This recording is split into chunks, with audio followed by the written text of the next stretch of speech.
एक समय की बात है, एक बुढ़िया के 7 बेटे थे, जिनमें से 6 कमाते थे और एक ना कमाने वाला था। वो बुढ़िया 6 बेटों को अच्छा खाना बनाकर खिलाती, पर 7वें को उन सब का बचा कुचा झूठा खाना खिलाती थी। और वो भोला भाला अपनी माँ की इस चालाकी को समझ नहीं पाता था।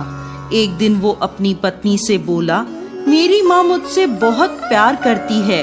तो उसकी पत्नी बोली, वो तुम्हें सबका बचा कुचा खाना खिलाती है।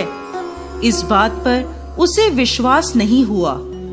एक दिन वो छुपकर देखता है कि माँ अपने 6 बेटों को बड़े प्यार से कई प्रकार के व्यंजन बनाकर बड़े प्रेम से खिला रही है। जब वो 6 खाना खाकर उठ गए, तब माँ ने उनकी थालियों से झूठन इकट्ठी करी और उसके लिए थाली में परोस कर रख दी। जब वो घर आया तो माँ अपने सबसे छोटे लड़के से बोली, खाना खा ले।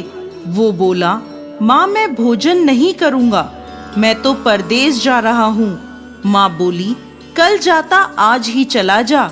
वो घर से निकल गया और गौशाला में पहुंचा, जहां उसकी पत्नी गोबर के उपले थाप रही थी। अपनी पत्नी के पास गया और बोला, मैं परदेश जा रहा हूँ, कुछ समय के बाद आऊंगा। तुम संतोष से रहना और अपने धर्म का पालन करना।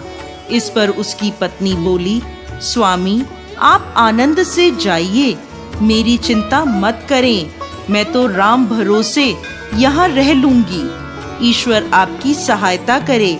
अपनी कोई निशानी मुझे दे दीजिए, जिसे देखकर मैं धीरज करती रहूंगी। इस पर वो बोला, मेरे पास इस अंगूठी के सिवा कुछ भी नहीं है, तुम ये रख लो और मुझे भी अपनी कोई निशानी दे दो। वो बोली, मेरे पास तो कुछ भी नहीं है, बस ये गोबर से भरे हाथ हैं। ये कहकर उसने अपने पति की पीठ पर गोबर के हाथ की थाप मार दी। वो चल दिया। चलते चलते वो दूर किसी नगर में पहुंचा और एक व्यापारी की दुकान पर जाकर बोला, भाई मुझे नौकरी पर रख लो। व्यापारी को नौकर की जरूरत थी, तो वो बोला, ठीक है, लेकिन तनख्वाह तुम्हारा काम देखकर ही बताऊंगा। वो वहीं रहने लगा और सुबह 7 बजे से रात को 9 बजे तक नौकरी करने लगा। थोड़े ही दिनों में वो व्यापारी का सारा लेन देन और हिसाब किताब करने लगा। कुछ ही समय में सेठ ने उसे आधे मुनाफे का हिस्सेदार बना दिया। 12 वर्षों में वो नामी सेठ बन गया। इधर उसकी पत्नी को सास और जेठानियां बड़ा कष्ट देने लगी। उसे लकड़ी लेने जंगल में भेजती, भूसे की रोटी देती, फूटे नारियल में पानी देती। वो बड़े कष्टों से जीवन बिता रही थी। एक दिन जब वो लकड़ी लेने जा रही थी, तो रास्ते में उसने देखा एक मंदिर में कुछ औरतें व्रत कर रही हैं और कथा सुन रही हैं। तो वो पूछने लगी, ये क्या व्रत कर रही हो? इसे करने से क्या होता है और ये कैसे करते हैं? तब एक स्त्री बोली, ये संतोषी माता का व्रत है। इसे करने से मनवांछित फल प्राप्त होता है और गरीबी, मन की चिंताएं, मुकदमे, कलह, रोग आदि सब नष्ट होते हैं। संतान सुख, धन, शांति और मन पसंद वर मिलता है और दूर गए पति के दर्शन होते हैं। उन्होंने उसे व्रत की विधि बता दी। उसने रास्ते में सारी लकड़ियां बेच दी और उन पैसों से गुड़ और चना खरीद लिया और व्रत की तैयारी कर संतोषी माता के मंदिर में पहुंची और माता से दुखी होकर विनती करने लगी, माँ मैं अज्ञानी हूँ और बहुत दुखी हूँ, मैं आपकी शरण में हूँ, मेरा दुख दूर करो माँ। अब वो हर शुक्रवार ऐसा ही करती। एक दिन माता को उस पर दया आ गई। एक शुक्रवार उसके पति का पत्र आया और अगले शुक्रवार पति का भेजा धन उसे मिला। अब वो माता के मंदिर में गई और उनके चरणों में गिरकर रोने लगी। बोली, माँ, मैंने पैसे कब मांगे थे? मुझे तो अपना सुहाग चाहिए।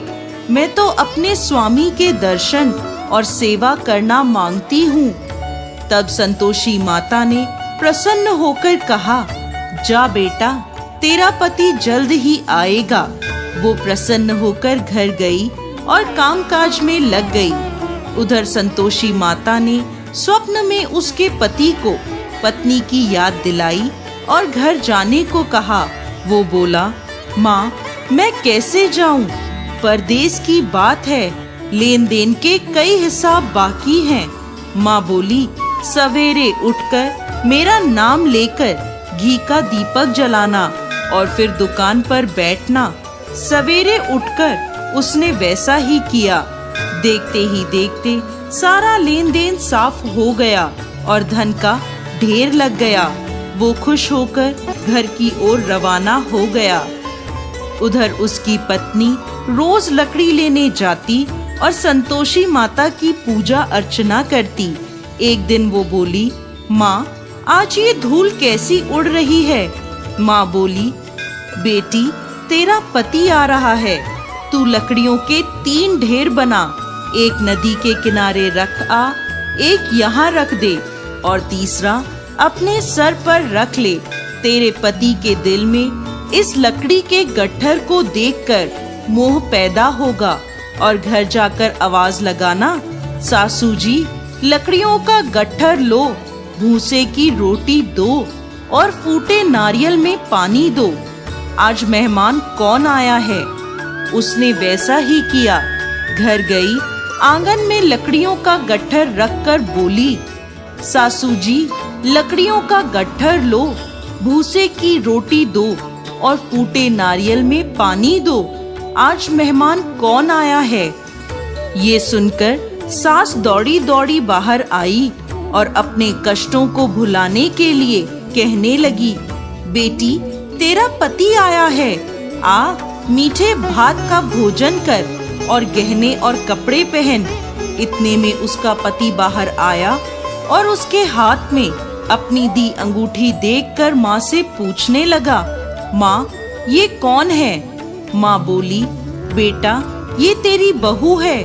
पूरे 12 बरस हो गए ये दिन भर घूमती फिरती है, कोई कामकाज भी नहीं करती। तुझे देखकर नखरे कर रही है। वो बोला, माँ, मैंने तुम्हें और इसे दोनों को देख लिया है। अब मुझे दूसरे घर की चाबियां दे दो, मैं उसमें रहूंगा। माँ बोली, ठीक है, जैसी तेरी मर्जी। और माँ ने चाबियों का गुच्छा पटक दिया। बेटे ने अपना सामान दूसरे घर में रख दिया। देखते ही देखते उनके राजा के समान ठाट बाट हो गए। अगला शुक्रवार आया। वो अपने पति से बोली, मुझे संतोषी माता के व्रत का उद्यापन करना है। वो बोला, खुशी से करो। वो तैयारियों में लग गई। उसने जेठ के लड़कों को जीमने बुलाया। पीछे से जेठानियों ने अपने बच्चों को सिखा दिया, तुम खाने के बाद खटाई मांगना, जिससे उसका उद्यापन पूरा ना हो। लड़कों ने जीमते ही खटाई मांगी। तब वो बोली, नहीं नहीं, खटाई मैं नहीं दे सकती, ये संतोषी माता का प्रसाद है। लड़के बोले, तो फिर पैसे दे दो। भोली भाली समझ नहीं सकी और उन्हें पैसे दे दिए। वो उन पैसों से खटाई लेकर खाने लगे। इस पर संतोषी माता क्रोधित हो गई। राजा के दूत उसके पति को पकड़कर ले गए। वो बेचारी रोती हुई माता के मंदिर में गई और बोली, माता, ये क्या किया? माता बोली, पुत्री, मुझे दुख है कि तुमने अभिमान करके मेरा व्रत तोड़ा है और इतनी जल्दी सब भूल गई। वो बोली, माता, मैंने तो कुछ गलत नहीं किया।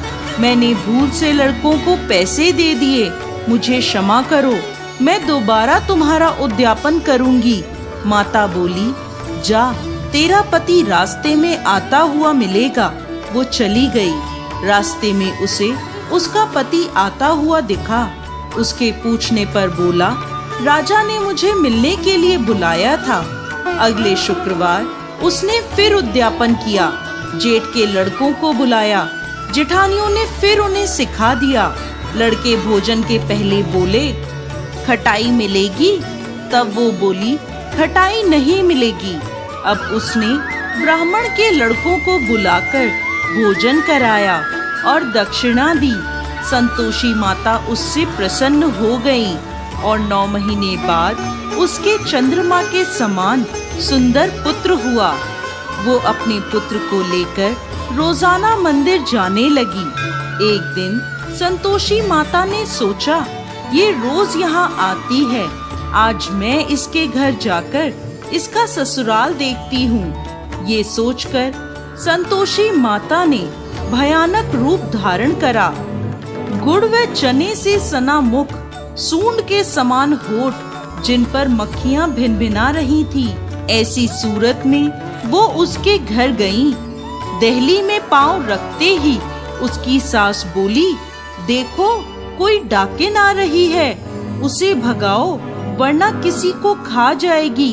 सभी घर वाले भागकर घर की खिड़कियां और दरवाजे बंद करने लगे। तभी उसने ऊपर की खिड़की से देखा तो वहीं से चिल्लाने लगी, आज मेरी माता मेरे घर आई हैं, आज मेरी माता मेरे घर आई हैं। उसकी सास बोली, पगली किसे देखकर उतावली हुई है, बच्चे को भी पटक दिया। बहू बोली, माता जी, मैं जिन संतोषी माता का व्रत करती हूँ, ये वो माता हैं। ऐसा कहकर उसने सारी खिड़कियाँ और दरवाजे खोल दिए। सबने संतोषी माता के चरण पकड़ लिए और विनती कर कहने लगे, हे माता, हम मूर्ख हैं, अज्ञानी हैं, पापी हैं। आपके व्रत की विधि हम नहीं जानते। आपका व्रत भंग कर हमने बहुत बड़ा अपराध किया है। हे जगत माता, हमारा अपराध क्षमा करें। माता बहुत खुश हुई। हे संतोषी माता, जिस प्रकार आपने बहू को फल दिया, वैसा ही इस कहानी को कहते, सुनते और हुंकार भरते सबको देना। दोस्तों, संतोषी माता को